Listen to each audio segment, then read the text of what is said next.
अरे भाग्यवान, मेरे जूते कहाँ रखे हैं? मुझे बाहर जाने में देर हो रही है। तभी मालती कमरे में आती है। ये रहे आपकी जूते। मैं इन्हें साफ करने के लिए ले गई थी। अरे वाह, तुम कितनी समझदार हो। मेरे बिना कुछ कहे ही सारे काम कर देती हो। तभी मालती झुझकते हुए रमेश से कहती है, सुनिए जी, आपसे एक बात कहूँ, बुरा तो नहीं मानेंगे ना? अरे नहीं नहीं, बेफिक्र होकर कहो। शादी से पहले मैं अपने मायके में नौकरी करती थी। मैं चाहती हूँ कि अब मैं फिर से नौकरी करना शुरू कर दूं। वैसे भी सारा दिन घर में बोर हो जाती हूँ।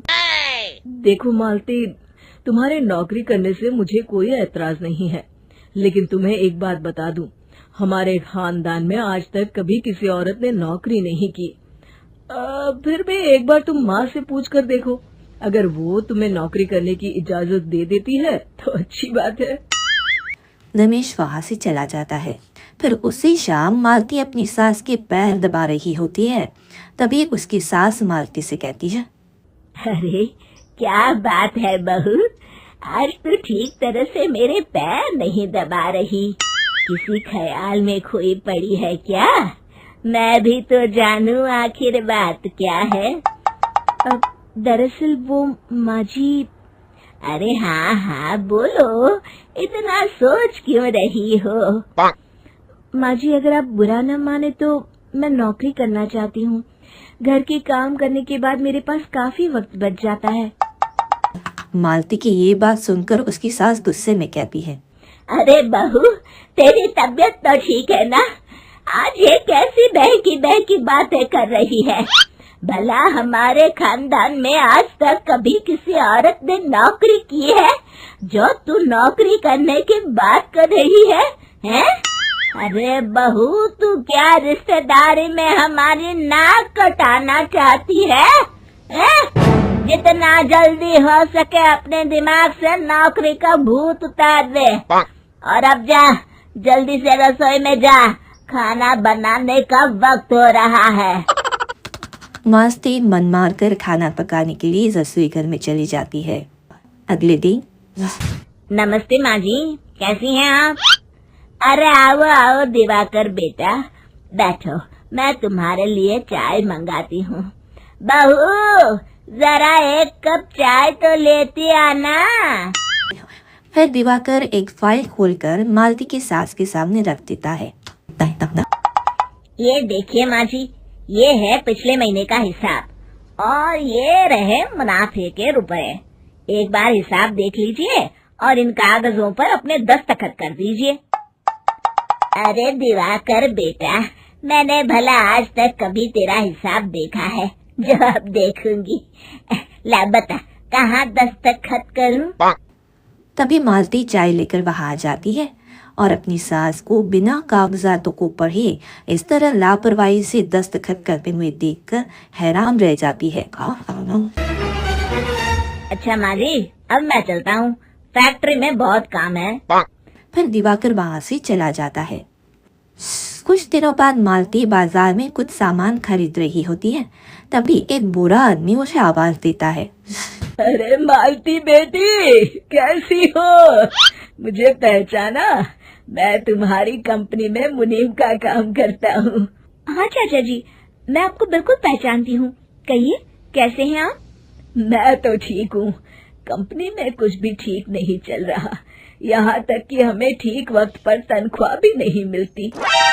ये आप क्या कह रहे हैं? अब क्या बताऊँ, आप लोग तो कभी हिसाब किताब देखने दफ्तर आते नहीं। मेरी मानो तो एक बार आप लोग दफ्तर आकर सारा हिसाब किताब देख लो, आपको असलियत पता चल जाएगी। अच्छा बेटी, अब मैं चलता हूँ, देर हो रही है। फिर वो बूढ़ा वहाँ से चला जाता है। वहीं दूसरी तरफ मालती घर पहुंचकर अपनी सास को सारी बात बताती है।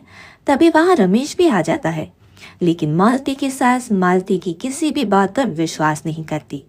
तभी रमेश कहता है, अरे माँ, बिना आग के कभी धुआं नहीं उठता। जब मालती इतना कह रही है तो हमें एक बार दफ्तर चलकर देख लेना चाहिए। वैसे भी हम लोग काफी दिन से अपने दफ्तर नहीं गए हैं। इस तरह किसी एक आदमी के भरोसे काम छोड़ना मुझे भी ठीक नहीं लगता। अगले दिन वे सभी अपने दफ्तर पहुंचते हैं और सीधे दिवाकर के कैबिन में जाते हैं। अचानक सबको एक साथ देखकर दिवाकर चौंक जाता है। अरे माँ जी, आप सब लोग अचानक यहाँ कैसे आ गए? अगर कुछ काम था तो मुझे एक फोन कर दिया होता, मैं आपके घर आ जाता। तभी मालती की सास कहती है, अरे दिवाकर बेटा, आज मैं हिसाब देखने दफ्तर आई हूँ। जरा मुझे पिछले 6 महीनों का हिसाब दिखाना तो बेटा। दिवाकर घबराते हुए हिसाब की फाइल मालती की सास को देता है।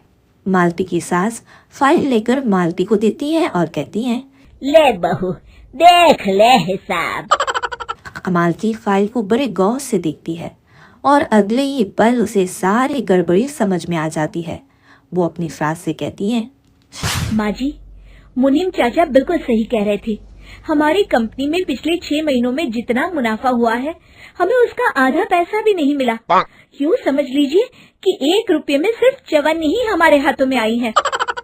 मालती की बातें सुनकर मालती की सास गुस्से से दिवाकर को पूछती है, क्यों दिवाकर, मेरी बहू जो कह रही है वो सच है? दिवाकर समझ जाता है आज उसका भांडा फूट चुका है। वो गिड़गिड़ाते हुए कहता है, मुझे माफ कर दीजिए माँ जी, मैं पैसों के लालच में अंधा हो गया था। अरे वाह दिवाकर, तू तो एक नंबर का चोर निकला। इतने दिनों से मैं तुझ पर आंख बंद करके भरोसा करती रही और तू मुझे ही चुना लगाता रहा। अभी के अभी निकल यहाँ से और दोबारा अपनी शक्ल मत दिखाना। दिवाकर वहां से भाग जाता है। मालती की सास मालती को शाबाशी देते हुए कहती है, बहू, आज मैं समझ गई कि पढ़ाई लिखाई हमारी जिंदगी में कितनी जरूरी है। मैं बहुत किस्मत वाली हूँ जो मुझे तुझ जैसी बहू मिली है। शिक्षा, पढ़ाई लिखाई का इस्तेमाल सही जगह करके हम दुनिया में बहुत कुछ बदल सकते हैं।